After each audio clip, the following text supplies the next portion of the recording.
কাল ঢাকা আসছেন চীনা প্রেসিডেন্ট শি জিনপিং। কর্ণফুলীর নিচে টানেল নির্মাণ সহ 25টি মেগা প্রকল্পের সম্ভাবনা। ঋণ চুক্তির বিষয়ে সতর্ক থাকার পরামর্শ অর্থনীতিবিদদের।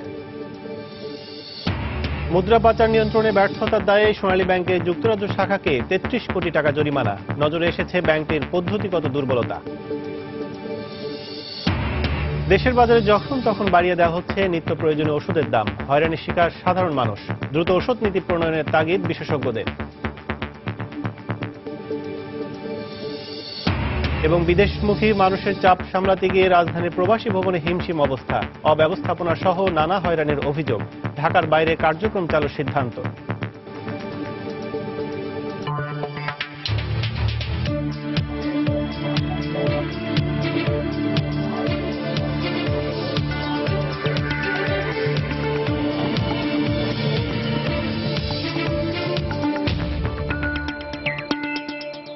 দেখছিলেন শিরোনাম। আমন্ত্রণ জানাচ্ছি দেশ ও দেশের বাইরের অর্থ বাণিজ্যের নানা খবর নিয়ে আমাদের নিয়মিত আয়োজন এ সময় বাণিজ্যে। আর আপনাদের সঙ্গে আছে আমি কাজল আব্দুল্লাহ।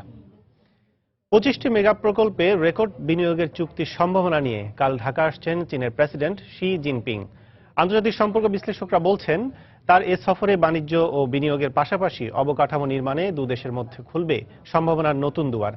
তবে চীনের সঙ্গে বাংলাদেশের রেকর্ড যে ঋণ চুক্তি হতে যাচ্ছে তাতে সরকারকে সতর্ক থাকার পরামর্শ দিচ্ছেন অর্থনীতিবিদরা। রিপোর্ট এহসান জুয়েলের।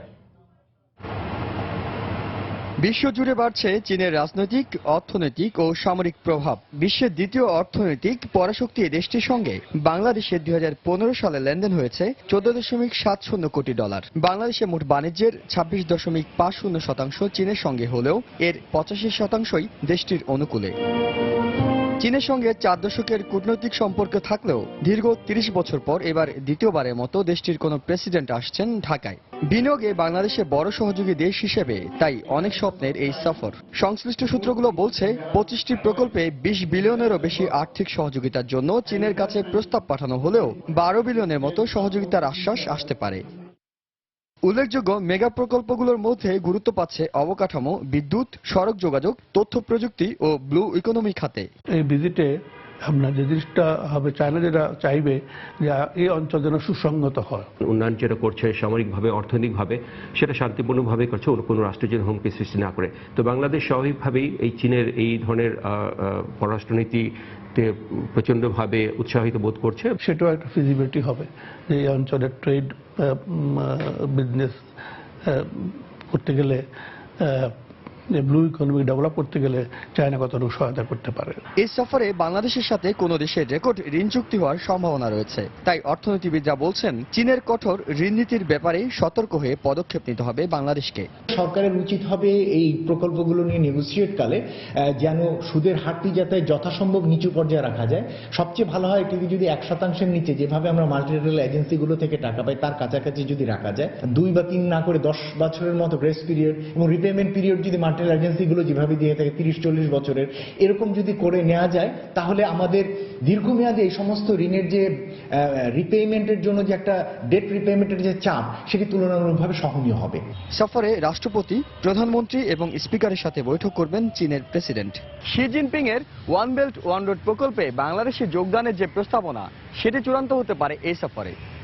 এছাড়া মধ্যমায়ের দেশের পথে বাংলাদেশের যে অগ্রযাত্রা, সেখানে অবকাঠামো এবং সড়ক যোগাযোগ খাতে যে ব্যাপক বিনিয়োগ প্রয়োজন, সে চাহিদার অনেকটুকু মিটতে পারে এইবার। তাই কূটনৈতিক ও বাণিজ্যিক সম্পর্ক বিশ্লেষকদের আগ্রহের জায়গা চীনের প্রেসিডেন্টের এই সফর থেকে কতটা কৌশলী হতে পারে বাংলাদেশ। এহসান জুয়েল, সময় সংবাদ, ঢাকা। এদিকে সব জটিলতার অবসান ঘটিয়ে চীনা প্রেসিডেন্টের সফরে বাস্তবে রূপ পেতে যাচ্ছে কর্ণফুলী নদীর তলদেশে টানেল নির্মাণ। এর ব্যয় ধরা হয়েছে 8,000 কোটি টাকা। এই টানেলকে কেন্দ্র করে দক্ষিণ চট্টগ্রামের আনোয়ারায় চীনের সাংহাই নদীর নগরীর আদলে গড়ে উঠবে বিশেষ অর্থনৈতিক জোন চায়না সিটি, যেখানে 750 একর জায়গায় স্থান পাবে দেশীয় ভারী শিল্প কারখানা। কাল বাংলাদেশের প্রধানমন্ত্রী শেখ হাসিনা এবং চীনের প্রেসিডেন্ট শি জিনপিং এই দুটি প্রকল্পের ভিত্তিপ্রস্তর স্থাপনের কথা রয়েছে। বিস্তারিত জানাচ্ছেন কমল দে। একসময় চট্টগ্রামের কর্ণফুলী নদীর তলদেশে টানেল নির্মাণকে কল্পনা বলে মনে করা হতো, তবে সব জল্পনা কল্পনার অবসান ঘটিয়ে ৮,০০০ কোটি টাকার বৃহৎ এই প্রকল্পের বাস্তব রূপ দিতে 14 অক্টোবর বাংলাদেশ আসছেন চীনের রাষ্ট্রপতি শি জিনপিং। বাংলাদেশের প্রধানমন্ত্রী শেখ হাসিনার সাথে তিনি যৌথভাবে ৩,১৪০ মিটার দৈর্ঘ্যের এই টানেলের ভিত্তিপ্রস্তর স্থাপন করবেন বলে আশা করা হচ্ছে। চাইনিজ বিনিয়োগকারীরা সরাসরি বিনিয়োগ করতে পারবে 774 একর জমিতে। এই চাইনিজ ইকোনমিক জোনটা আগামী 14 তারিখ চায়নার প্রেসিডেন্ট যখন আসবেন ওনার সাথে আমাদের মাননীয় প্রধানমন্ত্রী শেখ হাসিনা যৌথভাবে এটার ভিত্তিপ্রস্তর স্থাপন করবেন এবং এটা ঢাকা থেকে সরাসরি করা হবে। চীন সরকারের আর্থিক সহায়তায় নগরী পতেঙ্গার নেভাল থেকে শুরু হয়ে এ টানেল শেষ হবে দক্ষিণ চট্টগ্রামের আনোয়ারায়। নদীর তলদেশ দিয়ে চলাচল করবে সব ধরনের যানবাহন। আর আনোয়ারার বিশেষ অর্থনৈতিক অঞ্চলে সাংহাই নগরীর অনুকরণে গড়ে তোলা হবে সবগুলো স্থাপনা।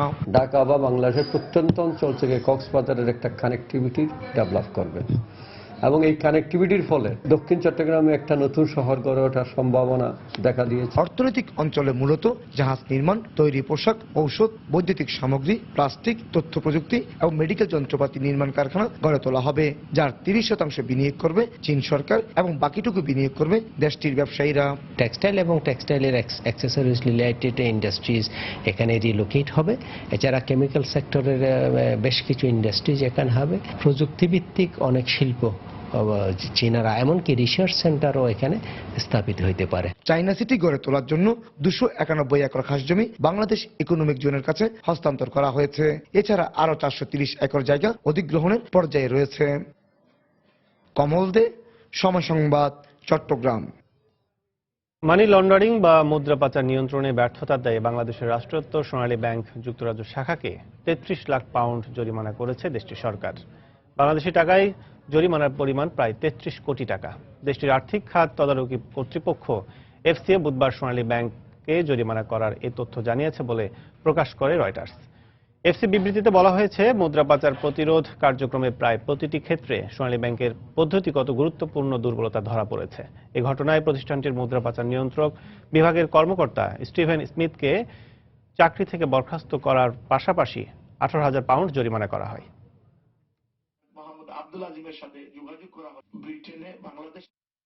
দেশের বাজারে পাল্লা দিয়ে বাড়ছে নিত্য প্রয়োজনীয় ওষুধের দাম। এতে একদিকে যেমন চিকিৎসা ব্যয় বেড়ে যাচ্ছে, অন্যদিকে বাড়ছে রোগীদের হয়রানি। এ বিষয়ে ওষুধ অধিদপ্তরের ভাষ্য, যৌক্তিক কারণেই দাম বাড়ছে ওষুধের। আর বিশেষজ্ঞরা বলছেন, ওষুধ নীতি প্রণয়ন করা গেলে সমস্যার সমাধান হবে। শাফিন জাহিদের রিপোর্ট বিস্তারিত। সপ্তাহখানেক আগেও নিউরো বি ও ক্যালবোডি নামে ব্যথা এবং ক্যালসিয়ামের এই ওষুধের দাম ছিল 150 টাকা। হঠাৎ করে বাড়িয়ে বাজারে এখন সর্বোচ্চ খুচরা মূল্য হিসেবে বিক্রি হচ্ছে 240 টাকা করে। এছাড়াও গত এক মাসের ব্যবধানে বেড়েছে বেশ কিছু ওষুধের দাম। গত এক বছরের হিসেবে দেখা যায় বিভিন্ন ওষুধের দাম বেড়েছে কোনো কোনো ক্ষেত্রে দ্বিগুণেরও বেশি। জরুরি ও অত্যাবশ্যকীয় এসব ওষুধের দাম বাড়ানোর ফলে চিকিৎসা ব্যয়ের পাশাপাশি বেড়েছে রোগী ও সংশ্লিষ্ট ব্যক্তিদের হয়রানিও। আগে ওষুধ দিছি না, এখন নিতে দাম সব বেড়ে গেছে। এই ট্যাবলেটটা ছিল আগে আপনার 150 টাকা, এখন বাড়ছিল আপনার 240 টাকা আমার। শুরু হলো স্কয়ার, শেষ করে একবারে লাস্ট পর্যন্ত। পার পিছে 10টা বাড়লে খেতে পারে, কিন্তু 60টা বাড়ে কেমনে খাবে একটা রোগী? ওই একটা বাড়ানো দেখলে আর সবকিছু এক সিরিয়ালে বাড়ায়। কিসের জন্য বাড়ায়, কি জন্য বাড়ায়, এটা তো আমাদের দেখা দিচ্ছে না। দেশের বাজারে 14,000-এরও বেশি ওষুধ রয়েছে। এর মধ্যে জেনেরিক বা মূল ওষুধের সংখ্যা 3,000। আর জনস্বাস্থ্য রক্ষার স্বার্থে সরকার দাম নিয়ন্ত্রণ করে মাত্র 117টির। আর বাকিগুলোর ক্ষেত্রে দাম নির্ধারণের স্বাধীনতা ওষুধ ব্যবসায়ীদের হাতে। ওষুধের দাম বাড়ার কারণ জানতে বেশ কয়েকটি কোম্পানির সঙ্গে যোগাযোগের চেষ্টা করেও পাওয়া যায়নি তাদের। তবে সরকারের যে প্রতিষ্ঠানটি তদারকির দায়িত্বে রয়েছে, নীতিগত প্রশ্নের অজুহাত দেখিয়ে ওষুধ ব্যবসায়ীদের পক্ষেই সাফাই গাইলেন এর পরিচালক। নিশ্চয়ই প্রতিষ্ঠানগুলো কিছু লজিক, কিছু রেশনালিটি এগুলো কনসিডারেশন করে এগুলা করেছে। যখন তার মার্কেটিং কস্টিং বেড়ে যায়, কাঁচামালের দাম বেড়ে যায়, প্যাকেজিং এর দাম যখন বেড়ে যায়, সঙ্গতভাবেই সে ওই সমস্ত দিকে যায়। বর্তমানে দেশে ওষুধ প্রস্তুতকারী প্রতিষ্ঠানের সংখ্যা 736টি। এর মধ্যে শুধু অ্যালোপ্যাথিক ওষুধ তৈরি করে 207টি প্রতিষ্ঠান। আর হাতে গোনা কয়েকটি কোম্পানি নিয়ন্ত্রণ করে 80 থেকে 85% ওষুধের বাজার। বর্তমান সরকারের নির্বাচনী ইশতেহারের অন্যতম বিষয় ছিল স্বাস্থ্য নীতির অংশ হিসেবে জাতীয় ওষুধ নীতি প্রণয়ন করা। তাই বিশেষজ্ঞরা বলছেন দ্রুত ওষুধের কোনো নীতি কার্যকর করা গেলে একদিকে যেমন ওষুধের নিরাপদ ব্যবহার সম্পর্কে নিশ্চিত করা যাবে, অন্যদিকে বিভিন্ন সময়ে ওষুধের দাম নিয়ে যে প্রশ্ন ওঠে সে বিষয়টিরও পরিত্রাণ পাওয়া যাবে। ওষুধ নীতি যেটা নাকি জমা দেওয়া আছে স্বাস্থ্য মন্ত্রণালয়ে, সেখানে কিন্তু বলা আছে যে ওষুধের মূল্য কিভাবে নিয়ন্ত্রিত হবে, ওষুধের মূল্য নিয়ন্ত্রণের ক্ষমতাটা কার থাকবে, কতটুকু থাকবে। তারা এও বলছেন ওষুধের দাম বাড়ার পেছনে অনেক ক্ষেত্রে দায়ী থাকেন বিক্রেতারাও। শাফিন জাহিদ, সময় সংবাদ, ঢাকা। বিশ্বের বিভিন্ন দেশে কর্মসংস্থান বেড়ে যাওয়ায় রাজধানীর ইস্কার্টনে প্রবাসী ভবনে প্রতিদিনই বাড়ছে বিদেশমুখী মানুষের ভিড়। কিন্তু পর্যাপ্ত বসার জায়গা সহ সার্বিক ব্যবস্থাপনা ভালো না হয় নানামুখী দুর্ভোগ পোহাতে হচ্ছে যাত্রী ও তাদের সাথে আগত স্বজনদের। তবে সমস্যা সমাধানে শীঘ্রই ঢাকার বাইরে অন্যান্য বিভাগেও বিদেশগামী সার্বিক কার্যক্রম পরিচালনার কথা জানায় প্রবাসী মন্ত্রণালয়। বিস্তারিত দেখুন আমার একটি রিপোর্ট। জীবনের বাস্তবতাকে উপলব্ধি করে এই মানুষগুলো ঘর, সংসার, মায়া মমতা ভুলে জীবিকার তাগিদে সিদ্ধান্ত নিয়েছেন বিদেশ পাড়ি দেয়ার। তাই দেশের বিভিন্ন প্রান্ত থেকে প্রতিদিনই প্রবাসী ভবনে দ্বারস্থ হন 3.5 থেকে 4 হাজার নারী পুরুষ। তবে এত সংখ্যক মানুষের আনাগোনা হলেও ভবনটিতে নেই তাদের জন্য ন্যূনতম সুযোগ সুবিধা। বাথরুমের সমস্যা, গরম, ফ্যান নাই, এমন ধরেন একটা হাটফিলের মতো না যেতেছে, দেখতেছেন তো গামায় যেতেছি। লোকজন এভাবে আসলে তো অসুস্থ হবে, বা অসুস্থ হলেও তো আবার দেখার মানুষ নাই। পুরুষ মহিলা সব একসাথে গ্যাঞ্জাম হচ্ছে, আলাদা আলাদা সাইড করলে ভালো হয়। খাওয়ার সমস্যা, তারপরে আবার ফসলা পায়খানার জন্য এখানে খুব সমস্যা হয়ে যায়, যেহেতু এটা তো মন্ত্রণালয় রেস্ট্রিক্টেড এরিয়া। এখানে ইচ্ছে করলেও মনে করেন যে কোনো টাকা করা যায়, ব্যবহার করা যায় না। যাত্রীদের সঙ্গে আগত স্বজনরা অভিযোগ করে বলেন, দীর্ঘ সময় পার হলেও শেষ হয় না সাক্ষাৎকার। এছাড়া বিদেশ ফেরতদেরও নতুনদের মতোই সাক্ষাৎকার দিতে হয়। 9টা বাজে অফিসের ভিতরে লোক ঢুকাইছে, এখনো পর্যন্ত তার ইন্টারভিউ শেষ হয় নাই। যারা পুরান মানুষ তাদের তো কোনো ট্রেনিং বা সাক্ষাৎকার প্রয়োজন নাই, তাদেরকে একদিক করে দেখ, আর যারা নতুন তাদের সাক্ষাৎকার বা ট্রেনিং এর ব্যবস্থা করুন। অন্যদিকে বিদেশমুখী যাত্রী হিসেবে পর্যাপ্ত প্রমাণাদি থাকা সত্ত্বেও ঢাকায় আসার পথে আইন শৃঙ্খলা বাহিনীর সদস্য কর্তৃক নানামুখী হয়রানির শিকার হতে হয় যাত্রীদের, এমনটাই জানান সংশ্লিষ্টরা। আমার এক যাত্রী ত্রিনা ট্রেনে আসবে চট্টগ্রাম টু ঢাকা, সে আসতে পারে না, পুলিশে আটকা, ব্যাগ ট্যাগ সব তল্লাশি, মনে হচ্ছে কিছুই ছিল না তার থেকে অবৈধ। বলে ট্যাবলেট কি ট্যাবলেট সেও জানে না, কথা বুঝতে পারছি। তার কাছে বিদেশের যে ট্রেনিং করছে বই ছিল, কার্ড ছিল, পাসপোর্ট ছিল।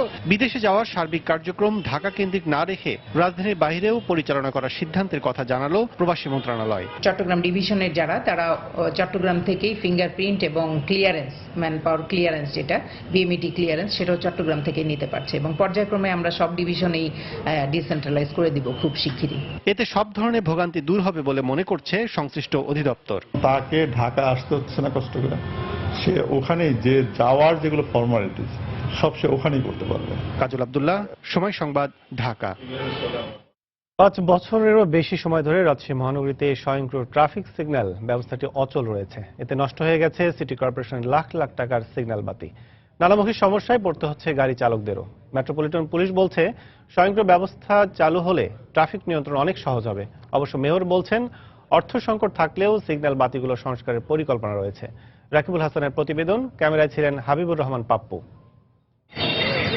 সময়ের পরিবর্তনে রাজশাহী শহরে মানুষের পাশাপাশি পাল্লা দিয়ে বাড়ছে যানবাহনের সংখ্যা। এই যান চলাচল নিয়ন্ত্রণে সিটি কর্পোরেশন 1994 থেকে 2009 সাল পর্যন্ত 3 দফায় নগরীর 23টি পয়েন্টে স্বয়ংক্রিয় ট্রাফিক সিগন্যাল বাতি স্থাপন করে।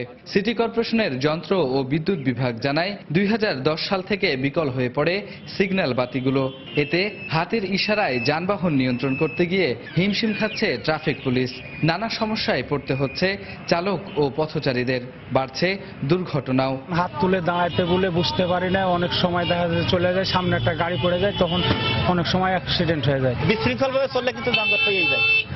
শৃঙ্খলা ঠিক রাখার জন্য যানজটে ট্রাফিক সিগন্যাল লাইট প্রয়োজন আছে। সিঙ্গেল লাইট বাতি না থাকার জন্য সমস্যা হচ্ছে, ট্রাফিক জ্যাম বেঁধে যাচ্ছে সেখানে। 5 বছরে রক্ষণাবেক্ষণের অভাব ও নানা দুর্ঘটনায় পড়ে সিগন্যাল বাতিগুলো বিকল হয়েছে।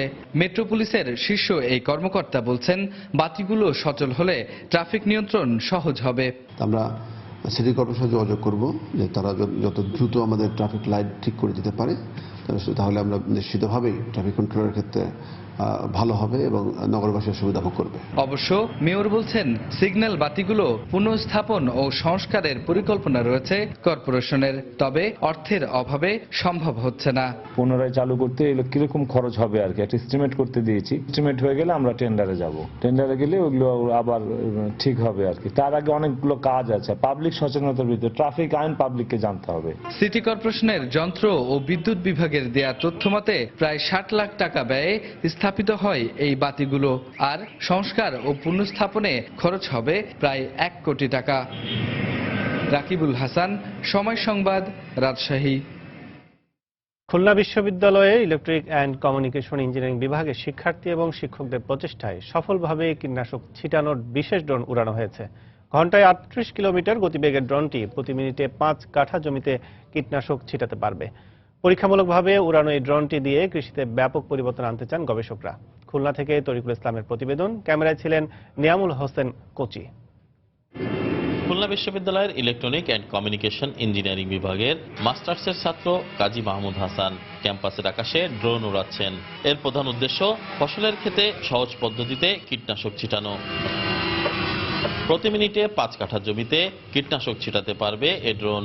এর মাধ্যমে দেশের কৃষিতে পরিবর্তন আসবে বলে মনে করেন মাহমুদ হাসান। বর্তমানে আমাদের কীটনাশক ছিটানো এটা খুবই ঝুঁকিপূর্ণ, কারণ তারা হাত দিয়ে ছেটায়। তখন আমরা আসলে এটা তৈরি করি এবং এটাতে আপনি প্রায় 1 মিনিটে 1 লিটার পর্যন্ত স্প্রে করতে পারবেন এবং সেটা মাত্র 60 সেকেন্ড সময়ে। সংশ্লিষ্ট ডিসিপ্লিনের শিক্ষক জানালেন, ঘন্টায় 38 কিলোমিটার গতিবেগে 5 কেজি ওজনের ড্রোনটি একবারে 25 মিনিট উঠতে পারবে। কোনো সময় যদি এটা কোনো বাধার সম্মুখীন হয়, সে বেস স্টেশনে ফেরত আসতে পারে। এই ক্যাপাসিটিটার মধ্যে দেওয়া আছে। ভবিষ্যতে আমাদের যেটা চিন্তা, এটা দিয়ে যেন বীজ বা সার এগুলাও স্প্রে করা যায় কিনা। এদিকে গবেষণায় নিয়োজিত শিক্ষক ও শিক্ষার্থীরা কৃষিকাজের উন্নয়নের স্বার্থে ড্রোন সম্পর্কিত প্রচলিত আইন শিথিল করার দাবি জানিয়েছেন। গভর্নমেন্ট যদি তাদের সাপোর্ট দেয় তাহলে যেটা হবে যে একটা কৃষক এটা তো একজন কিনতে পারবে, কারণ এগুলো অনেক কস্টলি। সেক্ষেত্রে যদি একটা তাদের সমিতি যেগুলো আছে তাদের থেকে যদি প্রত্যেক এরিয়াতে একটা করে কেনা হয়, অথবা তাদের কাছে আমরা যদি ভাড়াও দিই, তারা এখানে আমাদের এরকম 500-1000 কিছু দিবে। কৃষি সম্প্রসারণ অধিদপ্তর যখন কীটনাশক বা সার এগুলা ছিটাবে, তখন যদি এগুলা শিথিল করা যায় তাদের ক্ষেত্রে আইনটা, সেক্ষেত্রে হয়তো সম্ভব। কারণ এই ধরনের ড্রোন খুব বেশি উপর দিয়ে যাবে না, যেটা হেলিকপ্টার বা এরোপ্লেনের উড়ার ক্ষেত্রে বাধার সৃষ্টি করে। খুলনা বিশ্ববিদ্যালয়ের শিক্ষার্থীদের তৈরি এই ড্রোনটি 200 মিটার উঁচুতে উঠে প্রতিবার 3 লিটার কীটনাশক ছিটাতে পারে। তরিকুল ইসলাম, সময় সংবাদ, খুলনা। ইলিশের প্রজনন মৌসুম হওয়ায় গতকাল থেকে 2 নভেম্বর পর্যন্ত 22 দিন সাগর ও নদীতে মাছ ধরা নিষিদ্ধ করেছে সরকার। এ সময় ইলিশ পরিবহন, মজুত ও বাজারজাত করা যাবে না। আর মামে ইলিশ রক্ষায় তৎপর রয়েছে প্রশাসন, পুলিশ ও কোস্টগার্ড। তবে জেলেদের উপার্জন বন্ধ থাকায় এ সময় সরকার জনপ্রতি 20 কেজি করে চাল বরাদ্দ দেবে। নিষেধাজ্ঞা চলাকালীন সময়ে আইন অমান্য করে মাছ ধরায় প্রথম দিন বিভিন্ন জেলায় 37 জেলেকে আটক করা হয়েছে। জেলা প্রতিনিধিদের পাঠানো তথ্য ও ছবি নিয়ে ডেস্ক রিপোর্ট। ভোলায় নিষেধাজ্ঞা জারির প্রথম দিনে জেলা প্রশাসন, কোস্টগার্ড ও মৎস্য বিভাগ যৌথ অভিযানে কাচিয়া, ইলিশা ও শিবপুর এলাকায় 40 কেজি মাছ সহ 11 জেলেকে আটক করা হয়। জব্দ করা হয় 8000 মিটার কারেন্ট জাল ও 2টি ট্রলার। পরে ভ্রাম্যমাণ আদালত তাদের বিভিন্ন মেয়াদে সাজা দেন। এই ইলিশ মাছ আমরা এই পার্শ্ববর্তী এতিমখানা এবং মাদ্রাসায় দিয়ে দেব, এবং কারেন্ট জালগুলো যেগুলো ধরা পড়েছে সেগুলো আমরা এই জনসম্মুখে পুড়িয়ে ফেলব। লক্ষ্মীপুরে মেঘনা নদীতে মা ইলিশ ধরার দায়ে 10 জেলেকে 2 বছর করে কারাদণ্ড দিয়েছেন ভ্রাম্যমাণ আদালত। এ সময় জব্দকৃত 5000 মিটার কারেন্ট জাল পুড়িয়ে দেওয়া হয়। জব্দ করা হয় একটি মাছ ধরার ট্রলার সহ 2000 পিস ইলিশ। বরগুনায় প্রশাসনের কড়া নজরদারি দেখা যায়। বলেশ্বর নদীতে ইলিশ ধরার অপরাধে 12 জেলেকে আটক করে নৌ পুলিশ। পরে ভ্রাম্যমাণ আদালতের মাধ্যমে তাদের 1 মাস করে কারাদণ্ড দেন উপজেলা নির্বাহী কর্মকর্তা। অংশ হিসাবে আমরা এই যে 50,000 জাল এবং 12 জন আসামিকে দেখতে পাই। পটুয়াখালী রাঙ্গাবালী উপজেলার আন্ধারমানিক নদীর মোহনায় ও দশমিনা উপজেলার তেতুলিয়া নদীতে ইলিশের প্রজনন ক্ষেত্র রয়েছে। মা ইলিশ রক্ষায় আগামী 22 দিন এসব নদীতে মাছ ধরতে পারবেন না জেলেরা। এ সময় সরকারি সহযোগিতার আশ্বাসে স্বস্তির নিঃশ্বাস ফেলেছেন তারা। যদি মাছ ধরতে পারি তাহলে খাইতে পারি, যদি না ধরতে পারি তাহলে তো খাইতে পারি না। যদি 20 কেজি চাল সরকার আমাদেরকে দেয় তাহলে আমরা জেলেরা আনন্দিত। মা ইলিশ যাতে নির্বিঘ্নে ডিম ছাড়তে পারে, এই জন্য ইলিশ ধরা, পরিবহন, ক্রয় বিক্রয় সরকার কর্তৃক নিষিদ্ধ ঘোষণা করা হয়েছে। এই সময় আইন অমান্যকারীর বিরুদ্ধে শাস্তিমূলক ব্যবস্থা গ্রহণ করা হবে। ইলিশ রক্ষা কর্মসূচি সফল করতে গত বছর সাগর নদীতে 15 দিন মাছ ধরা নিষেধ থাকলেও এবার তা বাড়িয়ে 22 দিন করেছে সরকার। জাহান, সময় সংবাদ। উদ্বোধনের দ্বিতীয় দিনেই জমে উঠেছে বসুন্ধরা ইন্টারন্যাশনাল কনভেনশন সেন্টারে আয়োজিত জাতীয় ফার্নিচার মেলা। এক ছাদের নিচে সুলভ মূল্যে বিভিন্ন ব্র্যান্ডের ফার্নিচার পেয়ে খুশি মেলায় আসা ক্রেতা ও দর্শনার্থীরা। ক্রেতারা মনে করেন নান্দনিকতা, ডিজাইন ও মানে বাংলাদেশের ফার্নিচার শিল্প আন্তর্জাতিক মানে উন্নতি হয়েছে। আর মেলায় নিজেদের পণ্য ব্র্যান্ডিংয়ের সুযোগ পেয়ে সন্তুষ্ট ফার্নিচার উৎপাদন ও বিপণনকারী বিভিন্ন প্রতিষ্ঠান। বিস্তারিত জানাচ্ছেন হাজরা শিউলি।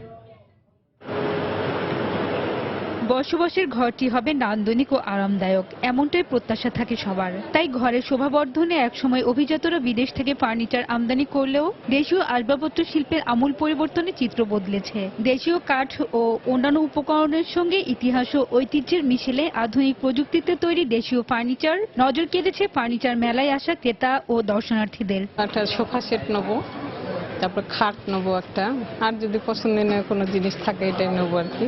একই ছাদের নিচে অনেকগুলো ফার্নিচার দেখতে পাচ্ছি, এটা আমাদের জন্য অনেক একটা সুযোগ। আমাদের ফার্নিচারের মান বেশ উন্নত এবং আন্তর্জাতিক মানের, দামও সাশ্রয়ী। এত সুন্দর ডিজাইন এবং আমাদের যার যা ফ্ল্যাটের সাইজ অনুযায়ী এখানে সব ফার্নিচার পাওয়া যায়। ক্রেতাদের চাহিদা পূরণে হোম, অফিস, কিচেন এ ধরনের বিভিন্ন ক্যাটাগরির ফার্নিচার স্টল সাজিয়েছে বিভিন্ন প্রতিষ্ঠান। মেলা উপলক্ষে দামেও ছাড় থাকায় বিভিন্ন প্যাকেজ লুফে নিচ্ছেন ক্রেতারা। বেসিক্যালি বেডরুম সেট দেখতে এসেছি, আমার কাছে মনে হচ্ছে যে প্রাইসটা কোয়াইট রিজনেবল। বেডরুমগুলো হচ্ছে আমাদের 5 লক্ষ টাকা থেকে শুরু করে, আর সোফাগুলো হচ্ছে আপনার 3 লাখ, 3.5 লাখ, কিন্তু আমরা মেলা উপলক্ষে একটা ডিসকাউন্ট দিচ্ছি স্পেশাল। এখন পর্যন্ত যে রেসপন্স পেয়েছি অনেক অ্যাক্টিভ আছে ক্লায়েন্টরা। অংশগ্রহণকারীরা জানান বিক্রি বাড়ানো নয়, মেলায় নিজেদের পণ্য ক্রেতাদের কাছে পরিচিত করাটাই মূল লক্ষ্য। ফাইন্যান্সিয়াল বেনিফিটটা মূল বিষয় না, মূল বিষয় হলো পিপলদের, কাস্টমারদের যে টেস্ট আছে, কাস্টমারের ফ্লেভার, নিউ প্রোডাক্ট দেওয়ার জন্য নিউ ডিজাইনের প্রোডাক্ট নিয়ে আসি। মূলত বিভিন্ন ধরনের প্রোডাক্ট আমরা মার্কেটে লঞ্চ করেছি এবং এগুলা ওয়ার্ল্ড ক্লাস ধরনের প্রোডাক্ট। মেলায় 26টি ফার্নিচার শিল্প প্রতিষ্ঠান অংশ নিয়েছে। 5 দিনের এই মেলা শেষ হবে শনিবার। হাজরা শিউলি, সময় সংবাদ, ঢাকা। বসুন্ধরা ইন্টারন্যাশনাল কনভেনশন সিটিতে চলছে ফার্নিচার মেলা। সেখানে আছেন রিপোর্টার শুভ খান। সরাসরি চলে যাচ্ছি তার কাছে। শুভ, এই মুহূর্তে মেলার অবস্থা কি এবং বিক্রির সাথে সাথে দর্শনার্থী কেমন আছে জানান আমাদের। কাজল, 13তম জাতীয় ফার্নিচার মেলার আজ তৃতীয় দিন চলছে। তো তৃতীয় দিনে এসে এখানকার যারা স্টল মালিক রয়েছেন তাদের সাথে কথা বললে জানতে পেরেছি যে ক্রেতা দর্শনার্থীদের কাছ থেকে কিন্তু তারা বেশ ভালো সাড়া পাচ্ছেন। তো যেহেতু এখন সকালের শুরু, সুতরাং ক্রেতা দর্শনার্থীর সংখ্যা কিছুটা কম। তারা বলছেন যে সময়ের সাথে সাথে ক্রেতা দর্শনার্থীর সংখ্যা বাড়বে, বিশেষ করে বিকেলের দিকে আসলে ক্রেতা দর্শনার্থীর সংখ্যা এখানে বাড়তে থাকে। কাজল, একটি বিষয় আপনাকে জানিয়ে রাখতে চাই যে আমাদের দেশীয় যে ফার্নিচার শিল্প ক্রমাগত বিকাশ লাভ করছে এবং এই শিল্পের সাথে যে নতুন নতুন উদ্যোক্তারা এগিয়ে আসছেন সে বিষয়টি জানান দিতে এবং ক্রেতাদের চাহিদার বিষয়টি মাথায় রেখে যে নান্দনিক সব ফার্নিচার রয়েছে সে বিষয়গুলো তাদের সামনে উপস্থাপন করাই কিন্তু এই মেলার মূল লক্ষ্য বলে এখানকার যারা আয়োজক রয়েছেন তারা আমাকে জানিয়েছেন। তাদের সাথে কথা বলে আরেকটি বিষয় আমি জানতে পেরেছি যে বর্তমানে বিশ্বে ফার্নিচার শিল্পের যে বাজার সেটি প্রায় 700,000 কোটি টাকার মতো, কিন্তু এই বাজারের বিশাল একটি অংশ, প্রায় 52% আসলে চীনের দখলে রয়েছে, বাকি 17% মালয়েশিয়ার দখলে রয়েছে। তো তারা আমাদেরকে যেটি জানিয়েছেন যে বর্তমানে চীনে শ্রমের মূল্য অনেক বেড়ে যাওয়ায় এবং ভারী শিল্পের দিকে দেশটি বেশি মনোযোগী হওয়ার কারণে কিন্তু বাংলাদেশের একটি অপার সম্ভাবনা রয়েছে। তো সেই বিষয়টি মাথায় রেখে কিন্তু বাংলাদেশের একটি সুযোগ রয়েছে ফার্নিচার শিল্পে বিকাশ লাভ করার।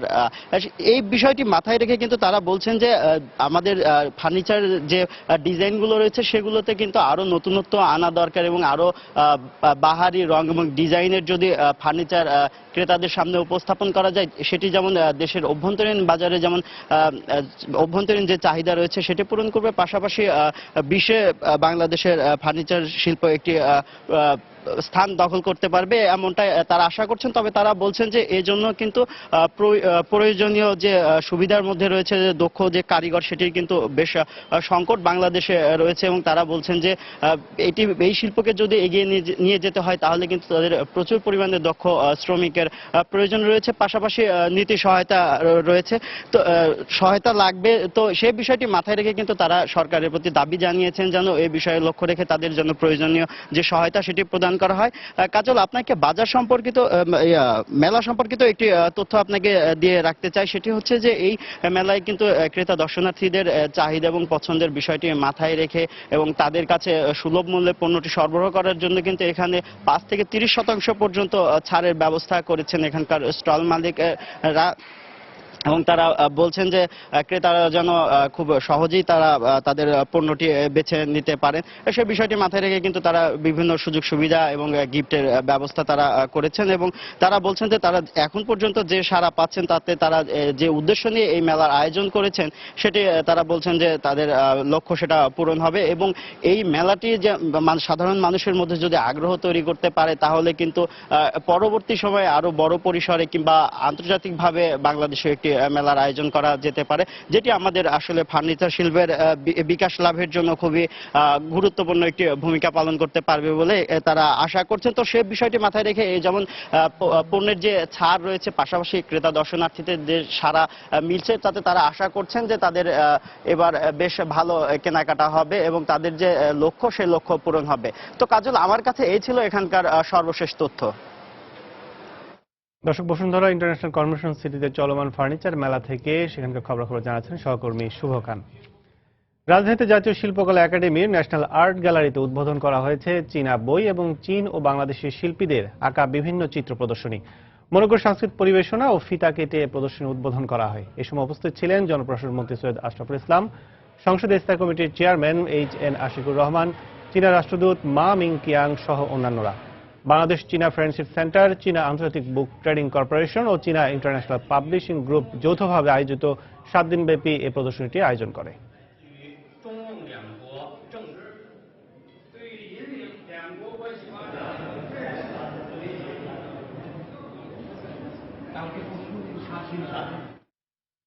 আন্তর্জাতিক দুর্যোগ প্রশমন দিবস উপলক্ষে রাজধানীর ওসমানী স্মৃতি মিলনায়তনে বক্তব্য রাখছেন প্রধানমন্ত্রী শেখ হাসিনা। আমরা সরাসরি চলে যাচ্ছি সেখানে।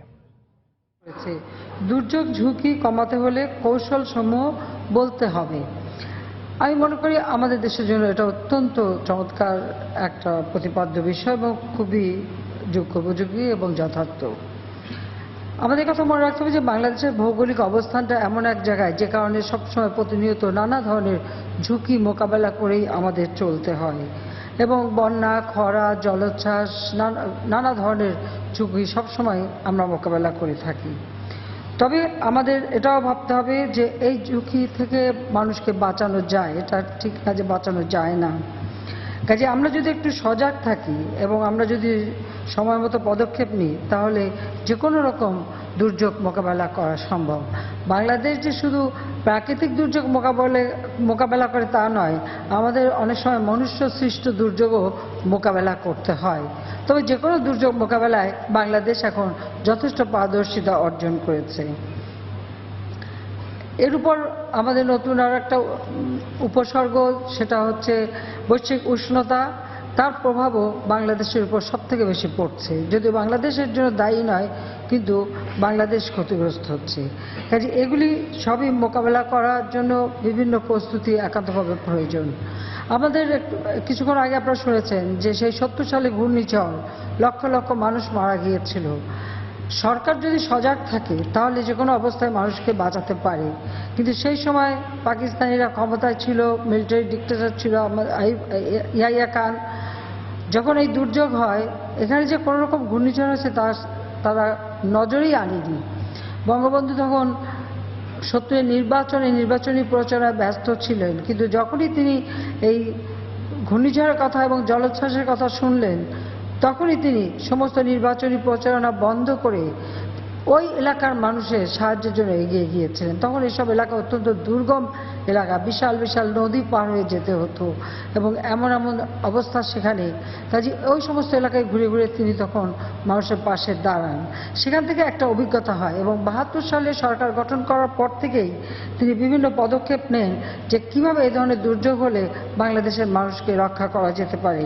এবং তিনি স্বাধীনতার পর ত্রাণ ও পুনর্বাসন মন্ত্রণালয় গঠন করেন এবং সেই সময় 73 সালে 1 জুলাই দুর্যোগ প্রস্তুতি ঝুঁকি হ্রাস লক্ষ্যে ঘূর্ণিঝড় প্রস্তুতি কর্মসূচি সিপিপি তিনি গঠন করেছিলেন। এবং শুধু তাই না, ভলান্টিয়ার তৈরি করে যে কোনো ঝড় আসলে পরে তার পূর্বাভাস দেওয়া। আজকালকার যুগের মতো তো এত মোবাইল ফোন বা এসব ছিল না। তখনকার রেড ক্রসের সঙ্গে যৌথভাবে তিনি ভলান্টিয়ার নিয়োগ দেন এবং সেই ভলান্টিয়ারদের ট্রেনিং দেওয়া হয়। সেই সময় সেই যুগে 45,000 ভলান্টিয়ার নিয়োগ দেওয়া হয়েছিল এবং ট্রেনিং দেওয়া হয়েছিল। এই ভলান্টিয়াররা জীবনের ঝুঁকি নিয়ে পায়ে হেঁটে, সাইকেলে, নৌকায়, বিভিন্ন এলাকায় যেভাবে তারা পেরেছে মানুষের কাছে পৌঁছেছে। হাতে তখন সবসময় ওই বাইকও ছিল না, চোঙ্গা ফুকিয়ে তখন এই ভলান্টিয়াররা ঘুরে মানুষকে সতর্ক করতো যে ঝড় হলে কি হবে। এবং ওই যে সেখানে যে সিগন্যাল, কোন সিগন্যালে কতটা পতাকা উঠবে, এই পতাকাগুলি তুলে দেওয়া, এই সমস্ত ব্যবস্থাটা কিন্তু জাতির পিতাই করে যান।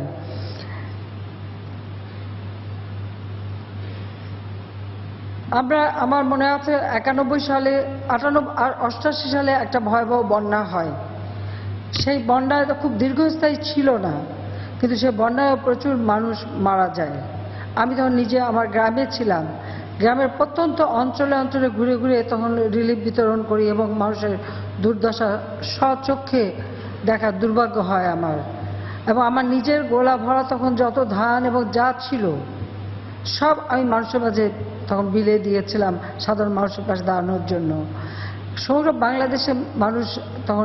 বিশ্ব মুক্ত বাণিজ্য চুক্তি সব দেশের জন্য সুফল বয়ে আনবে না বলে মনে করছে বিশ্বব্যাংক। সংবাদ সংস্থা বিবিসিকে দেয়া এক সাক্ষাৎকারে বিশ্বব্যাংকের প্রধান জিম কিম জানান, বিশ্বায়নের ইতিবাচক প্রভাব উন্নত বিশ্বের ওপর পড়বেই, কিন্তু এতে করে বিশ্বব্যাংক যে উন্নয়নশীল এবং অনুন্নত দেশগুলোকে ঋণ দিয়ে সহায়তা করছে সে কার্যক্রম বাধাগ্রস্ত হবে। মুক্ত বাণিজ্য চুক্তির সুফলের পরিমাণ বেশি হলেও এ চুক্তির বিরোধিতা করছেন প্রান্তিক পর্যায়ের অনেক মানুষ। চুক্তি বাস্তবায়ন হলে অটোমেশন এবং দক্ষ শ্রমিকের চাহিদা বাড়বে, সেই সাথে বাড়বে বেকারত্ব হারও। এ কারণে চুক্তির প্রভাব কম বেশি সব দেশের ওপর পড়বে বলেও মনে করছে বিশ্বব্যাংক। বিশ্বে খাদ্যপণ্যের দাম সেপ্টেম্বরে গেল 18 মাসের মধ্যে সর্বোচ্চ পরিমাণে বেড়েছে। জাতিসংঘের রিপোর্ট অনুযায়ী সেপ্টেম্বরে চিনি, সয়াবিন তেল, ভেজিটেবল অয়েল, দুগ্ধজাত পণ্য, শস্য এবং মাংসের দাম বেড়েছে। ব্রাজিলের আবহাওয়া বৈরী থাকায় এবার চিনির উৎপাদন কম হয়েছে বিশ্বের বৃহত্তম চিনি উৎপাদক ও রপ্তানিকারক এ দেশে। পাশাপাশি উৎপাদন কমেছে ভারতেও, এ কারণে বেড়েছে চিনির দাম। তবে এই সময়টায় রাশিয়া, চীন ও যুক্তরাষ্ট্রে গমের উৎপাদন বাড়ায় কমেছে গমের দাম। আবার জানিয়ে দিচ্ছি এই সময় বাণিজ্যের শিরোনামগুলো। কাল ঢাকা আসছেন চীনা প্রেসিডেন্ট শি জিনপিং। কর্ণফুলীর নিচে টানেল নির্মাণ সহ 25টি মেগা প্রকল্পের সম্ভাবনা। ঋণ চুক্তির বিষয়ে সতর্ক থাকার পরামর্শ অর্থনীতিবিদদের। মুদ্রা পাচার নিয়ন্ত্রণে ব্যর্থতার দায়ে সোনালী ব্যাংকের যুক্তরাজ্য শাখাকে 33 কোটি টাকা জরিমানা। নজরে এসেছে ব্যাংকটির পদ্ধতিগত দুর্বলতা। দেশের বাজারে যখন তখন বাড়িয়ে দেওয়া হচ্ছে নিত্য প্রয়োজনীয় ওষুধের দাম। হয়রানির শিকার সাধারণ মানুষ। দ্রুত ওষুধ নীতি প্রণয়নের তাগিদ বিশেষজ্ঞদের। এবং বিদেশমুখী মানুষের চাপ সামলাতে গিয়ে রাজধানীর প্রবাসী ভবনে হিমশিম অবস্থা, অব্যবস্থাপনা সহ নানা হয়রানির অভিযোগ। ঢাকার বাইরে কার্যক্রম চালুর সিদ্ধান্ত। এই ছিল এই সময় বাণিজ্যে। যে কোনো খবর পেতে ভিজিট করুন সময়নিউজ.tv। সঙ্গেই থাকুন সময়ের।